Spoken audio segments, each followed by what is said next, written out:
So picture this scenario. You're sitting at your desk and you're SSH into a core distribution switch that's sitting in a data center like 500 miles away. Right. Standard Tuesday. Exactly.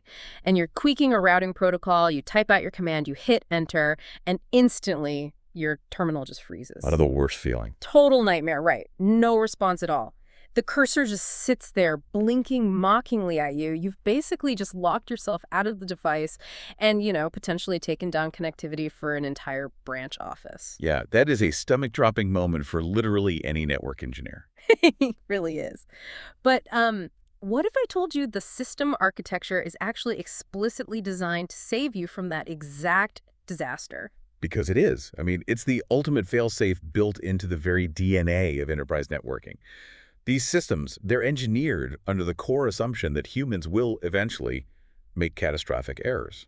Which we absolutely do. So today's deep dive is an exploration of that architecture. We are digging into the foundational mechanics of Cisco network device configuration, drawing right from the CCNA Module 2 source material. That's some fantastic foundational stuff. It really is. And our mission today is to look past just the basic syntax, right? We want to understand the underlying logic, the how and the why of the way IT professionals access, navigate, and secure the devices that basically run the global data plane. Yeah, getting into the real mechanics of it. Okay, let's unpack this. Because peering into the bare metal mechanisms of enterprise IT actually reveals this remarkably elegant philosophy of control. It really does. And to understand that philosophy, you kind of have to look at the anatomy of the operating system itself. Right. So Cisco devices utilize what's called the Inter-Network Operating System, or IOS. But it's not this monolithic block. The architecture is strictly tiered into hardware, kernel, and shell. Okay, so break that down for us. The hardware is just the physical silicon, right? Right. The ASICs actually processing the packets. Exactly, the physical chips. And then the kernel sits directly on top of that, acting as the resource scheduler. It's the brain allocating memory and CPU cycles. Gotcha. And then finally, you have the shell. That's the interface layer. It's the command interpreter that actually listens to your inputs. So it's hardware, then kernel, then shell. Right. And that separation is critical for stability. The user never actually interacts with the kernel directly. You interact with the shell, which basically acts as a protective buffer. So you can't accidentally tell the kernel to destroy itself. Exactly. If you execute a highly demanding query, the shell parses it, sure, but the kernel gets to decide how much CPU time to dedicate to it so that the underlying, the actual routing processes don't crash. That makes a lot of sense. Now, connecting to that shell obviously requires an access method, and the module delineates between in-band and out-of-band management. Right. Be crucial distinction. Yeah, so SSH and Telnet, those are in-band, meaning they traverse the standard network data plane. Right. Correct. So if the network goes down, your SSH session goes down with it. Which is terrifying, but that's exactly why the console port exists, right? Exactly. It's an out-of-band physical serial port right there on the device itself. You physically plug a rollover cable directly from your laptop into the switch. You have to be in the actual room. You do. The console port is your absolute lifeline. It bypasses the network entirely. Like, even if the switch has no IP address, even if every Ethernet interface is administratively shut down, the console port still feeds you that raw shell output. Okay, so engineers typically use terminal emulation software for this, right? Things like PuTTY or TerraTerm or Secure CRT to read that serial output. Yeah, PuTTY is probably the most common one since it's free and super lightweight. But this actually brings up a structural question that I have to push back on. We're talking about modern, multi-$1,000 hardware here. Given how insanely cheap memory and processing power are today, why on earth do enterprise networking vendors still rely on a command line interface? The black screen with green text. Yes. Like, why not just run a lightweight web server on the switch and offer a streamlined GUI? We all use GUIs for Windows or Apple devices because they are so user-friendly. It honestly feels like we are clinging to the 1980s. I hear this all the time. It looks archaic, totally. But a GUI on a core switch introduces two massive engineering liabilities. Yeah. Overhead and attack surface. Okay, overhead meaning what? Well, a GUI requires an underlying web server process, rendering engines, continuous state updates. All of that consumes memory and CPU cycles that should be dedicated to, switching packets. Oh, I see. And I suppose the web server process is also just inherently more vulnerable to memory leaks or freezing up. Precisely. If the web server process crashes, you lose your management access. Furthermore, every graphical interface, every API endpoint required to run that GUI is another potential vector for a threat actor to exploit. Right, more code means more bugs. Exactly. A CLI, conversely, is incredibly lean. It is literally just a text parser. It requires almost zero overhead. It behaves deterministically, and it provides an infinitely smaller attack surface. So it's about reliability. 100%. Yeah. When a hospital's life support data relies on that switch, you optimize for bulletproof resilience, not user convenience. Wow, okay. That shifts the perspective entirely. We are stripping away layers to achieve a smaller failure domain. Right. So assuming we are connected, right, we're Yeah. via Pettyway, we're staring at that raw CLI prompt. The source material emphasizes that this environment is strictly hierarchical. It's not just a flat menu, it's a series of security perimeters. Yeah, it's a nested architecture. Your physical location within the CLI dictates your operational authority. Right, so the perimeter starts at user exec mode, which is indicated by the prompt ending in a greater than symbol, so just a little arrow. Yep. And this is highly restricted, right? You can run basic diagnostic commands, you can look at interface statistics, but you absolutely cannot change the operational state of the device. What's fascinating here is how the CLI parser handles your inputs in this mode. Huh. If you try to type a configuration command in user exec, the shell doesn't just deny you permission. The parser often doesn't even recognize the command as valid syntax. Wait, really? Yeah. Yeah. As far as the shell is concerned in that mode, the command literally doesn't exist. It's a great safety feature. That's wild. Okay, so to get the actual control rods, you have to transition to privileged exec mode, which you do by typing the command enable. Right, and the prompt changes to a £, or a hashtag for the younger listeners. Exactly, the hashtag prompt. And this gives you full administrative authority. It actually makes me think of operating a commercial aircraft, right? User exec mode is like sitting in the passenger cabin with a view of the flight tracker on your screen. Sure. You can see the altitude, you can see the speed, but you can't touch the yoke. Privileged exec mode is getting the keys to unlock the cockpit door. That's a great analogy. And Yeah. once you are in the cockpit, you can access the deeper engineering bays. From privileged exec, you type configure terminal to enter global configuration mode. The prompt changes again, this time to switch config hashtag. And changes made here affect the global behavior of the device. And from there, you can drill down even further, right? Into line mode to secure your virtual terminal access, or interface mode to manipulate one specific physical port. Exactly. It's a tree structure. And navigating back out requires specific commands too, like exit drops you back one single level, while end, or my favorite, the keyboard shortcut Ctrl+Z, aborts whatever submenu you're in and drops you all the way back to privileged exec mode instantly. Yeah, Ctrl-Z is a lifesaver.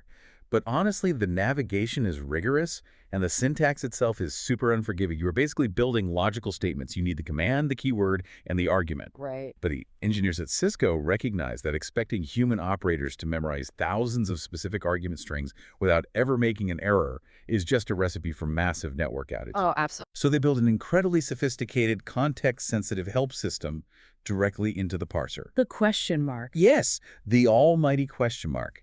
It isn't just a digital manual, it's a dynamic memory probe. How so? Well, if you type a command and hit the question mark, the parser evaluates your exact current mode and instantly lists every single valid keyword or argument that can legally follow what you've just typed. It totally eliminates the cognitive load of memorizing syntax. You just ask the switch what it wants. Exactly. You also have tab completion, which is great. You type the first few unique characters of a command, hit tab, and the shell just auto-completes the word for you. Essential for speed. But let's look at the dark side of that parser for a second. Say you make a typo. You meant to type a command, but you fat finger it. By default, the iOS shell often misinterprets unknown text as a hostname, right? And it attempts a DNS broadcast to try and find it. Ugh, the dreaded translating loop. Yes. The terminal just completely locks up while it waits for a DNS timeout, which could take, over a minute. And when you are in the middle of a critical outage, a minute feels like an absolute lifetime. You're just staring at it, sweating. Sweating profusely. And that's where the ultimate escape sequence comes in. Scrutchel plus shift plus 6. Tell us about that one. It's the all-purpose hardware interrupt.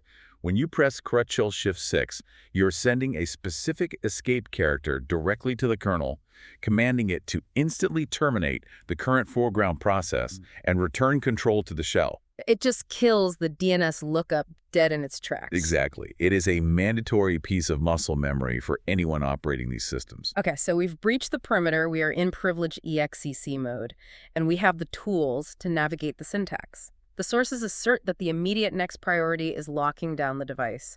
Because an unsecured switch isn't just a liability, it's a pivot point for a threat actor to map the rest of the infrastructure. Right. Security on bare metal devices is fundamentally about managing state and access. And the very first command for that is hostname, right? Out of the box, the device is literally just named switch. Which is terribly unhelpful. Right. In a dense data center environment, if you remote into a device and the prompt just says switch, you have absolutely no topological context. You don't know where you are. So changing it to something systematic, like Stubio Floor 1, is completely crucial for telemetry and auditing. Identity is the prerequisite for security. Once the device actually knows who it is, you must restrict who can talk to it. And that means deploying passwords across all access vectors. You configure a password on the console line to prevent physical tampering. You configure passwords on the V2Y lines of virtual teletype lines, usually numbered 0 through 15, which control your inbound SSH sessions. Yep. But the most critical gate is the enable secret password. That's what protects the transition from user EXEC to privileged EXEC mode. And the distinction between the older enable password command and the modern enable secret command is actually a vital lesson in cryptography. How so? Well, enable secret automatically hashes the password using algorithms like MD5 or SHA before it even stores it in the configuration file. So it's not saved in plain text. Which actually brings up a fascinating contradiction in the source material that I want to ask you about. Oh, let's hear it. The module details this other command called service password encryption, and it applies encryption to the plain text passwords stored in your config file, like those console or V2Y passwords we just talked about. Right. But the module explicitly notes that this uses an incredibly weak Type 7 cipher. It's essentially just a simple substitution cipher that literally anyone with a web browser can decrypt in milliseconds. Very true. And it also does absolutely nothing to protect passwords in transit over the network. So if the encryption is that fragile and it doesn't protect data on the wire, why on earth bother executing the command at all? That's a great question. You are identifying a classic trade-off in the philosophy of defense in depth. You are absolutely correct. Type 7 encryption will not stop a dedicated threat actor who has already exfiltrated your configuration file. But that isn't actually its primary threat model. What is the threat model there? The shoulder surfer, Right. the internal threat. Think about it. Imagine you're a senior engineer. You're configuring a core router in a super crowded network operations center. Your terminal is open, displaying the running configuration file. If service password encryption is not enabled, every single service password on that device is displayed in bright plain text right there on your monitor. Wow. So anyone walking by with a smartphone camera can just snap a picture and capture your infrastructure keys in a fraction of a second. Exactly. Type 7 encryption simply scrambles the text on the screen. It's a visual deterrent. It's not meant to be a cryptographic fortress. It's just a mechanism to defeat casual observation. Precisely. That fundamentally changes how you evaluate the command. It's really a localized physical security measure. And speaking of physical security perimeters, the sources also heavily emphasize the legal perimeter, the banner mod, or message of the day. Yes, because a technological lock prevents access, but a banner establishes legal jurisdiction.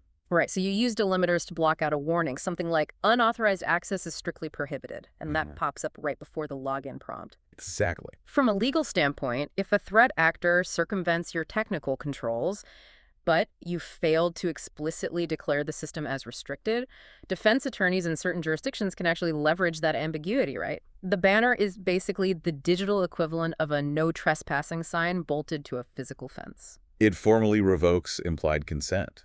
Without it, prosecuting a cyber intrusion actually becomes exponentially more difficult. Here's where it gets really interesting. We've engineered our access, we've implemented cryptographic hashes, deployed our legal banners, and carefully crafted this whole configuration. But if the facility loses power at this exact moment, every single parameter we just configured evaporates instantly. Gone in a flash. Because the architecture of the memory literally dictates the persistence of the state. Right. The sources outline a strict dichotomy between two things, the running config and the startup config. The running config lives in RAM. It's highly volatile. It is the active operating brain of the switch. If power is interrupted, RAM flushes, and the config is completely gone. Yeah, just wiped. But the startup config lives in NVRAM non-volatile RAM, that survives power cycles. Right, and the entire boot sequence relies on this separation. When a Cisco device powers on, it executes a post, a power on self-test, and then the bootloader locates the iOS image in flash memory, it decompresses it into RAM, and finally the OS looks to the NVRAM. Okay. If it finds a startup config there, it copies those parameters into the running config, and boom, the switch joins the network. So it's basically loading a saved game. Therefore, the single most critical command an engineer executes is copy running config startup config. It commits that volatile state to permanent storage. The most important command you'll ever type. But again, let's look at the underlying logic here because it feels a bit backwards. Every modern application we use commits state changes to disk automatically. Google Docs auto-saves every second. Why does an enterprise-grade routing platform force the human operator to manually bridge the gap between RAM and NVRAM? Because in infrastructure engineering, an autosave function is basically a loaded weapon. What do you mean? We'll go back to our opening scenario. You are SSH'd into a device 500 miles away. You deploy a flawed routing policy, and your terminal freezes. You are completely locked out.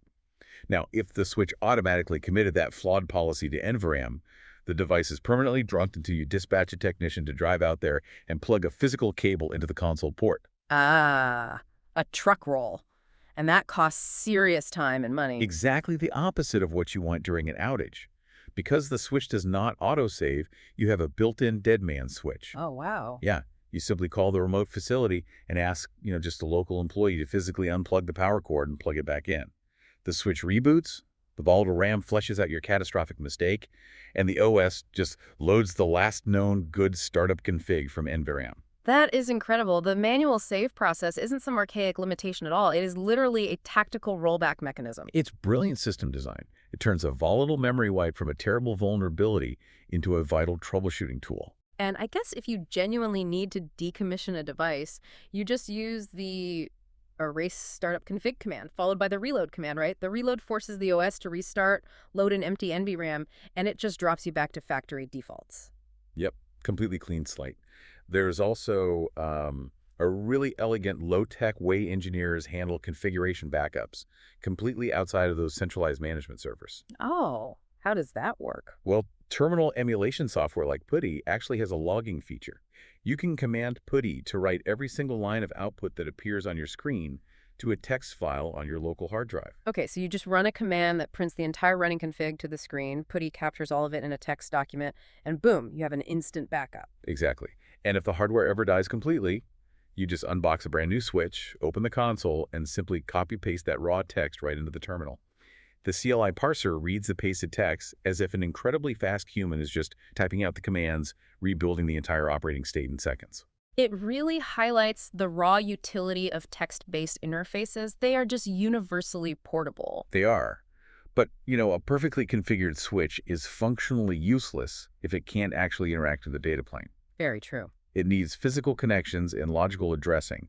We kind of have to transition from the internal architecture of the device out to the network layer itself. Right, let's talk about that. The source material covers the physical media constraints pretty thoroughly. Copper cables, your standard twisted pair Ethernet, they're cheap, but they're susceptible to electromagnetic interference and signal attenuation over long distances. Sure. Then you have fiber optic cables, which transmit data via pulses of light. That makes them completely immune to EMI and capable of massive bandwidth over long hauls, but obviously they are fragile and a lot more expensive. Right, there's always a trade-off. And wireless uses RF frequencies, which introduces a massive shared medium collision domain. But regardless of whatever physical layer you're using, devices need logical coordinates. Yes. They require an IP address, a subnet mask to delineate the network boundary from the host boundary, and a default gateway to actually route packets outside the local subnet. Now, in modern deployments, no one is manually assigning these coordinates to end-user devices like laptops or phones. DHCP, the Dynamic Host Configuration Protocol, automates that whole allocation. Thank goodness. Right. When a laptop connects, it broadcasts a DHCP Discover packet, and the server dynamically leases it an IP, a subnet, and a gateway. It completely prevents the chaos of duplicate IP address conflicts. But this actually leads to a conceptual paradox in the source material that I wanted to clear up. Okay, lay it on me. So A switch fundamentally operates at layer 2, right? It switches Ethernet frames based solely on a MAC addresses. It doesn't actually need an IP address to move local traffic from one port to another. So why do we spend all this time and effort configuring an IP address and a default gateway on the switch itself, assigning it to a switch virtual interface, or SVI? It's a great observation. Yeah. And this is where we must distinguish between the data plane and the management plane. You are entirely correct regarding the data plane. The ASICs inside the switch will forward user traffic between ports completely blindly with absolutely zero IP configuration. It just reads the MAC address tables and forwards the electrical frames. Done. Exactly. But the management plane, the operating system, processes running the SSH daemon so you can actually remotely log in. That requires network reachability. If the switch does not have an IP address, it literally cannot receive SSH packets. Ah, I see. By configuring a switch virtual interface, which is typically on VLAN 1 right out of the box, you are creating a logical, routable anchor point within the OS. You assign that SVI an IP address and a subnet mask. And crucially, you assign the switch a default gateway, so that when you SSH into it from a complete different subnet, the switch actually knows where to send the return traffic. So the IP address isn't for the traffic flowing through the switch, it's for the traffic destined to the switch itself. Exactly right. Okay, that makes perfect sense. And once that management plane is established, you can utilize the core diagnostic commands, like show IP interface brief, gives you a rapid tabular readout of every port's physical and protocol status. And, of course, the trusty ping command, which utilizes ICMP echo requests to verify end-to-end logical connectivity. The absolute foundational tools of verification, you'll use them every single day. So what does this all mean? We've traced the architecture from the bare silicon all the way up to a fully managed node. We explored how the kernel insulates the system, why the out-of-band console is the ultimate failsafe, and the structural necessity of the CLI over a GUI. We covered a lot of ground. We really did. We dissected the privilege rings, the whole defense-in-depth approach to password hashes and legal banners, and that life-saving logic behind manual NVRAM commits. And we concluded by bridging the gap between Layer 2 hardware forwarding and Layer 3 management access via the SVI. It really fundamentally transforms how you view these blinking metal boxes. They aren't just dumb traffic cops, they're highly resilient, strictly tiered operational environments. They absolutely are. But, digesting this architecture leaves us with a highly provocative question about the overall trajectory of the industry. Oh, what are we looking at? Well, think about it. The material we explored today is entirely predicated on human interaction. A human engineer reading a text prompt, utilizing tab completion, and manually committing syntax to NVRAM.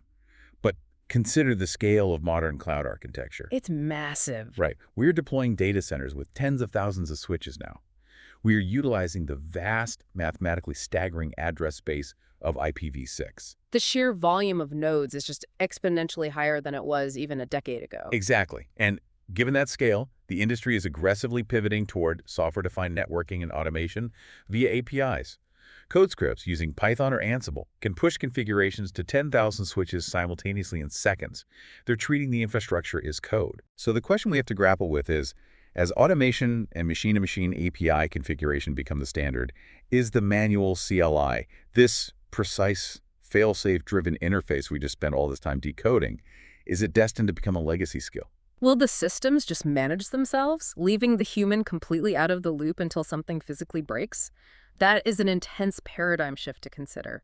Next time you run a command or troubleshoot a routing loop, take a moment to appreciate the mechanics of that blinking cursor.